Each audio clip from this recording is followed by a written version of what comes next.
So, we can go through life focused on ourselves, on getting what we want, on our own experience, and this is where many people are, it's where many people stay. Many people don't progress beyond simply looking at themselves.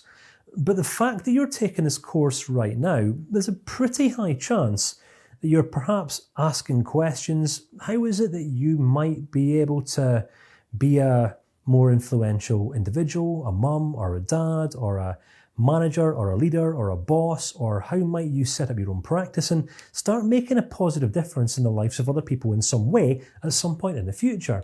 And what I'm saying is, it's only once we've taken responsibility for ourselves that we grow in concern for other people beyond ourselves. All right? Unless you've taken full responsibility for yourself, you're not yet ready to take responsibility for anyone else. And this is where many coaches and modern alternative therapists fail miserably. I remember, I think it was maybe about a year after I first got married to Karen, my wife, and we were going through some turbulent times. And I remember looking online for resources on how to build a healthy marriage.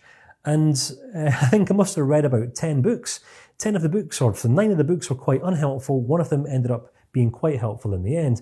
But I actually remember having a conversation with an American-based relationship coach.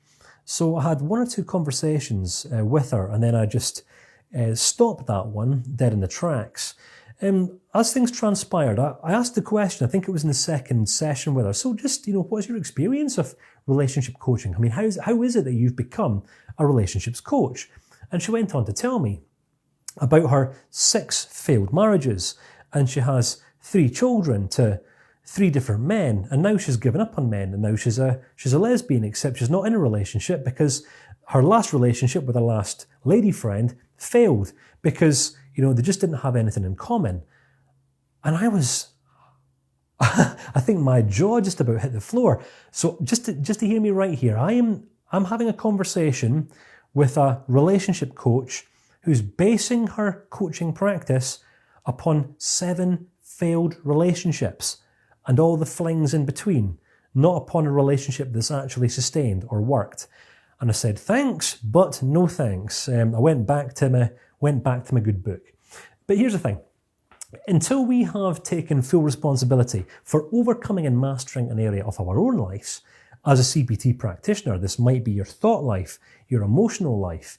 You might be taking full responsibility for mastering a personal discipline in some area, relationships, a marriage, your personal finances, what you're doing in your career, for overcoming a stressor or something like that. Is when we overcome these hurdles in life, we become automatically empowered to guide other people through the same process. It's not qualifications or certification or accreditation that gives us authority in life. Authority is non-transferable. It's really important that we understand this. Our authority in life comes through our experience, through the lessons that we learn from overcoming ourselves, our hurdles, our challenges, our obstacles in day-to-day life. So once we've overcome something, it's this that gives us the authority to guide or coach or mentor or lead someone else through the same process. Are you with me? Does this make sense? Because many people fail in this area, right? Many people fail. But we're only ever going to arrive at a place of genuine concern, all right, i.e. compassion for other people, when we can empathically relate to where they're at their stage of development. We're only going to be able to relate to where another person is at if we have been there ourselves. Are you with me? So, reaching this stage of concern in life is kind of like us in between just focusing solely on ourselves and us focusing on the good that we can do in the world, coming from an attitude of servitude, right? Sometimes where we become more focused on helping other people than helping ourselves. Life is all about balance, right? Now, I've made this mistake also in life as well. I think for the first few years of our marriage with Karen, I'd set up practice, and when we first set up, it's not like we have infinite resources or money. So I would actually operate and work with clients from home. So I would work with clients from 9 o'clock in the morning, sometimes right through till 9, 10 o'clock on a night time, which meant that Karen, my wife, would have to leave our home and go and sit around in the local Costas or Starbucks until I would phone her up and tell her that I was finished. So I was so completely focused on serving other people and helping clients and all that sort of thing, it came at the cost of the time and the energy that I back then should have invested into what was quite a young marriage, and it certainly wasn't grounded back then.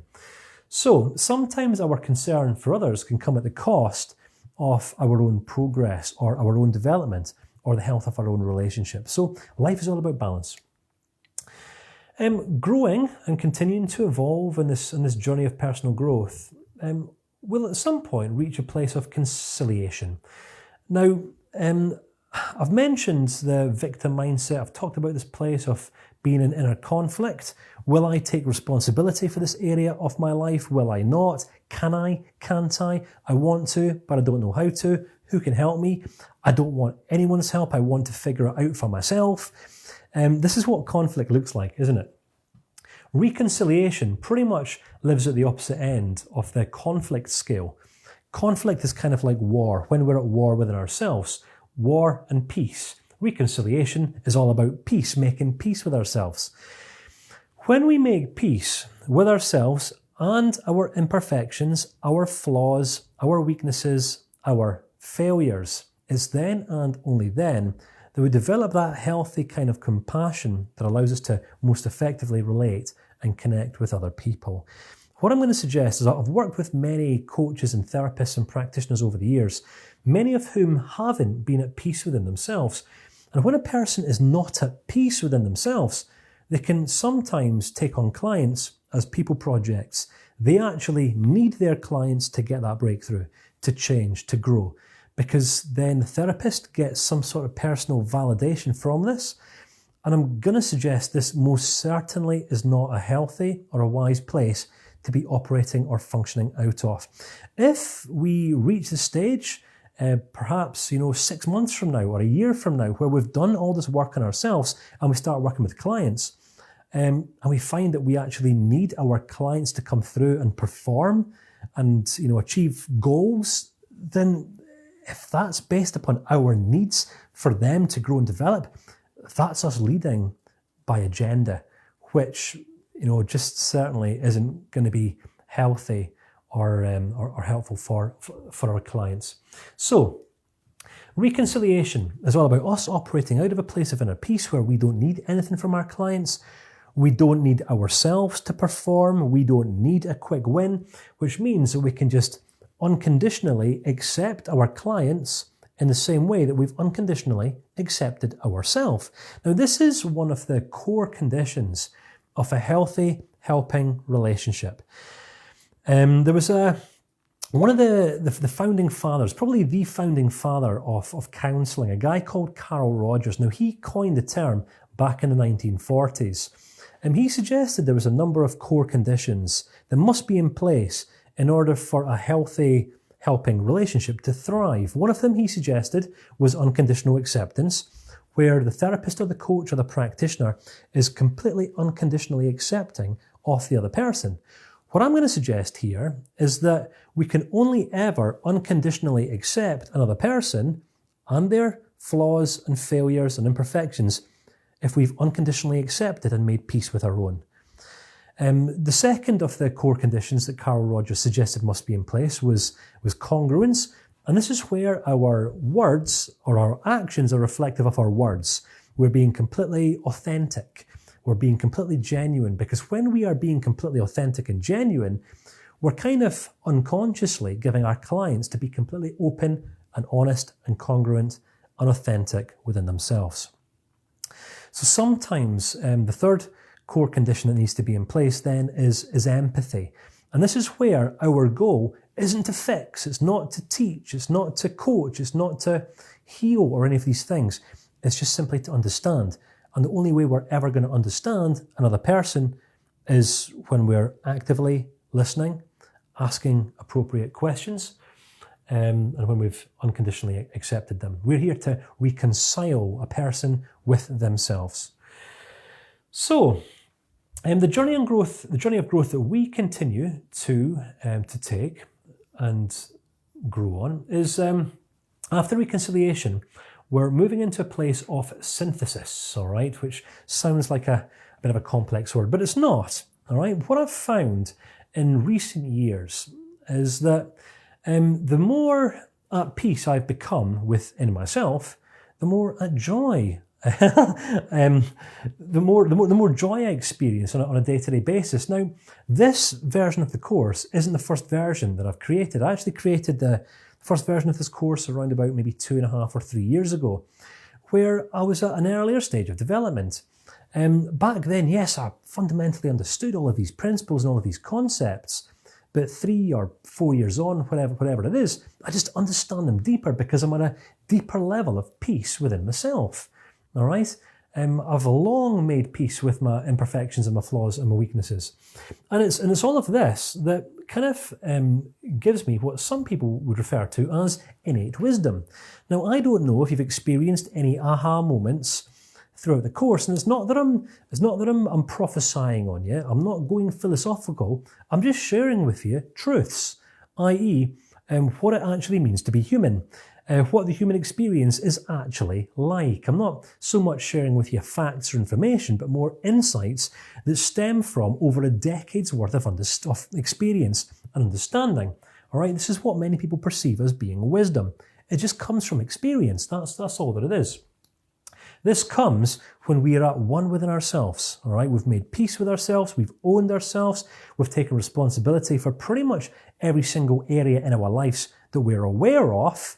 All right, fully acknowledging that we aren't perfect, we never will be perfect, but we are going to have potential and opportunity to learn from everything and grow through everything for the rest of our lives until we die. Now, that might sound a little bit doom and gloom, but it's only really through coming to this place of acceptance within ourselves that we can lead other people into the same degree of inner peace and acceptance. All right, synthesis.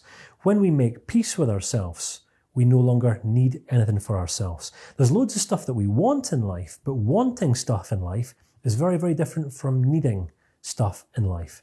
We'll devote an entire section, I think in section 4, to core values. Really going to hopefully help you to understand the difference between needs and wants and how it is that our needs govern and drive our every single decision in life. Non-judgment. Now this is... I'm not going to say I'm perfectly here, right? But I do understand what the ultimate goal is in life. Being in this place of non-judgment is where we are no longer judging ourselves for making mistakes, for making errors. I can remember the first time creating this course, being so self-conscious on how many times I would say or but, or do you know what I mean? I would have these little...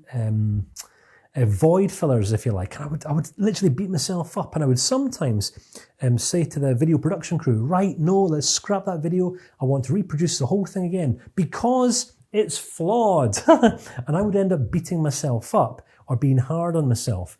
You know, I can't actually even remember the last time that I judged myself harshly or that I beat myself up. Why? Because I made peace with myself. It's part of the natural evolution in terms of personal growth, which leaves me free these days to express the raw passion that is within me. And I'm hoping you're experiencing this within the course. I'm not just teaching you dry information here. I'm sharing with you insights that have come through experience. As I have been transformed, I want you to also be transformed, because what I understand is if that you are transformed through embracing some of these ideas, you're going to go on to share them with other people, which will in turn go on to play a part in transforming other people's lives too. And that means that my life has been quite meaningful. I've made a bit of a difference in the world, and that's what I want, all right? So it leads me to create with intentionality and purpose, and not just deliver textbook-based information, right, but ideas, and I spend some time on the computer creating all these slides and making them as what I hope you're finding to be as visually engaging as what I physically can do. Why? Because I want to connect and engage with as many people as what I can do on a global scale, so that this information finds its way into schools and educational establishments, so that no one else has to get called stupid or dumb or thick or have some sort of label assigned onto them, special needs, just because they didn't or weren't able to learn in the same way as everyone else. This is the purpose of cognitive-based helping, isn't it? To understand ourselves, to understand where we're at, but also understand where we're going. I mean, if I was to ask you right now, what reaching this stage of life would actually look like for you? Never mind fears, never mind insecurities, never mind self-doubts, never mind confidence, beating yourself up, never mind over-intellectualizing everything, catastrophizing, all these sorts of things. If you were to enter into this place of raw passion, pure creativity, intentionality and purpose, how might your life change? Because what I'm saying here is that unless we have a meaningful, compelling vision for our future, then we might find it difficult to take the steps that we need to take to get us from where we're at in our present state to where we ultimately need to be. And if we're not progressing on this journey, well, how on earth are we ever going to guide other people along the way? All right, picture yourself as a CBT practitioner, kind of like a Sherpa. All right, have you ever watched, I think it was the movie called Everest? I think Josh Brolin and a few other big names were on this movie, and they travelled from all around the world to climb Mount Everest, and they had all these Sherpas that would guide them so far. They would guide them so far in the journey. But then once they'd reached the stage, then it was down to the individual to determine whether they would ultimately complete the journey or not. And this is kind of what our role is as CBT practitioners. We're here to point people in the direction of which to travel, but it's entirely up to them whether they choose to take the path or whether they don't. Are you with me? I do hope I'm explaining this stuff well, but listen, this is the purpose of cognitive-based helping. Every single person you interact with from this day forth for the rest of your life is going to be operating somewhere on this scale. The question you need to answer and figure out is, how are you now going to be able to identify where a person's at? Because it's when we identify where people are at that then leads us to identify the practical next steps that we can help them take to progress on their own journeys in life. So, I hope you found this idea interesting, and I look forward to seeing you again in the next clip.